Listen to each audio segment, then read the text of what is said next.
Hello guys, എൻ്റെ അടുത്ത് നമ്മുടെ ഡയമണ്ടിൽ കുറേ പേര് ചോദിച്ചായിരുന്നു മിസ്സേ വീട് പണി കാണിക്കുന്നില്ലേ എന്ന്. പ്രത്യേകിച്ച് കാണിക്കാനൊന്നും ആയിട്ടില്ല ഗൈസ്. ദാ ഇത്രയേ ഉള്ളൂ, വെറും ബേസ്മെൻറ്റ് മാത്രം. ദേ കണ്ടോ നമ്മുടെ കിണർ. പെട്ടെന്ന് തന്നെ വീട് വെക്കണമെന്ന് വിചാരിച്ച് ഞങ്ങൾ 3 കൊല്ലം മുന്നേ കുത്തിയ കിണറാണ് നിങ്ങളിപ്പോൾ കണ്ടത്. കാരണം ഈ പ്ലോട്ട് വാങ്ങിയിട്ട് ഏകദേശം ഒരു 4 വർഷത്തോളമായി ഗൈസ്. എൻ്റെ മോൻ ജനിച്ച സമയത്ത് ഞങ്ങൾ വാങ്ങിയതാണ്. പക്ഷേ വീട് വയ്ക്കാനായില്ല. എങ്കിലും ഇപ്പോൾ തുടങ്ങുമ്പോഴും ഒരു സന്തോഷമൊക്കെ തന്നെയാണ്. ചെറിയ രീതിയിൽ ബേസ്മെൻ്റ് ആയി. ഇനി നമുക്ക് ലോണൊക്കെ സെറ്റായി വരുന്നുണ്ട്. നമുക്ക് അയൽവക്കത്തെ വീടുകളും കൂടെ ഒന്ന് കണ്ടാലോ? അതേ നോക്കൂ, അപ്പുറത്തെ വീട് നന്നായിട്ടൊന്നും കാണിച്ചിട്ടില്ല. പിന്നെ ഇത് ഇപ്പുറത്തെ വീട്. ഇനി നമുക്ക് നമ്മുടെ ബുള്ളറ്റ് കാണാൻ ഗൈസ്. ഞങ്ങൾ 4 പേരും കുത്തിഞ്ഞെരിങ്ങി വരുന്ന ബുള്ളറ്റ്. ഞങ്ങൾക്ക് കാറൊന്നുമില്ല.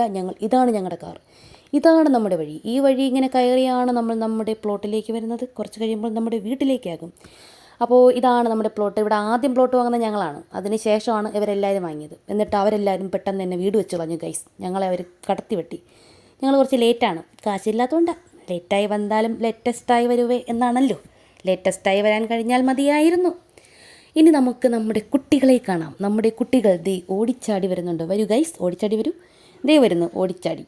2 പേരെടുത്തൊന്ന് നടക്കാൻ പറഞ്ഞത്. എൻ്റെ മോൻ ഓടിയാണ് വരുന്നത് കേട്ടോ. അവൻ നടക്കുന്നത് ഓടുന്നതൊക്കെ ഇങ്ങനെ തന്നെയാണ്. ഇത് ചാടുന്നു.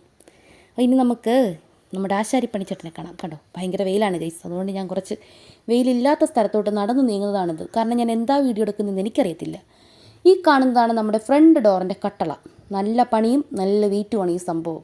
അപ്പോൾ നമ്മുടെ ആശാരി രജിച്ചേട്ടനാണ് ഈ പണി ചെയ്യുന്നത്. അവിടെ മിന്നായം പോലെ കണ്ടത് എൻ്റെ ഹസ്ബൻഡിനെയാണ്. ഇത് നമ്മുടെ ജനലുകളും കട്ടളകളും. ഇതേ കണ്ടോ, അവിടെ പിന്നും എൻ്റെ ഹസ്ബൻഡ്. ഇവിടെ ഇനി മറ്റൊരു കൺസ്ട്രക്ഷൻ നടക്കുന്നുണ്ട്. ഇതേ നോക്കൂ, കുട്ടികളെല്ലാവരും കൂടി ഒരു വീടുണ്ടാക്കുന്ന പരിപാടിയിലാണ്. അപ്പുറത്തെയും ഇപ്പുറത്തെയും അപ്പുറത്തെയൊക്കെ എല്ലാ പിള്ളേരുമുണ്ട്. ഇവരെല്ലാവരും കൂടെ കൂടിച്ചേർന്നിരുന്നും കൊണ്ട് ഒരു വീടുണ്ടാക്കുന്ന തന്ത്രപ്പാടിലാണ്. അവിടെ ബാക്കിയെന്ന കട്ടകളൊക്കെ പറക്കി കൊള്ളാം. നല്ല കട്ടകളാണ്, നല്ല രസമുണ്ട്. അവരുണ്ടാക്കുന്നതും കൊള്ളാം. പിള്ളേർക്കൊക്കെ നല്ല ക്രിയേറ്റിവിറ്റി ഉണ്ടെന്നേ. ഭാവിയിൽ എഞ്ചിനീയർമാരൊക്കെ ആകുന്നെങ്കിലോ പറയാൻ പറ്റില്ലല്ലോ. അപ്പോൾ ഇതാണ് നമ്മുടെ കുട്ടികൾ, ഇതാണ് നമ്മുടെ കട്ടളയും ജനലുമൊക്കെ ഇതാണ് ഗൈസ്. അപ്പോൾ ഇത്രയേ ആയിട്ടുള്ളൂ. അപ്പോൾ ഉടനെ ബെൽറ്റ് ചെയ്യും. അതിനുശേഷം നിങ്ങൾക്ക് ഞാൻ ബാക്കി പണി കാണിക്കാം. മുക്കൈറ്റ ബൈ.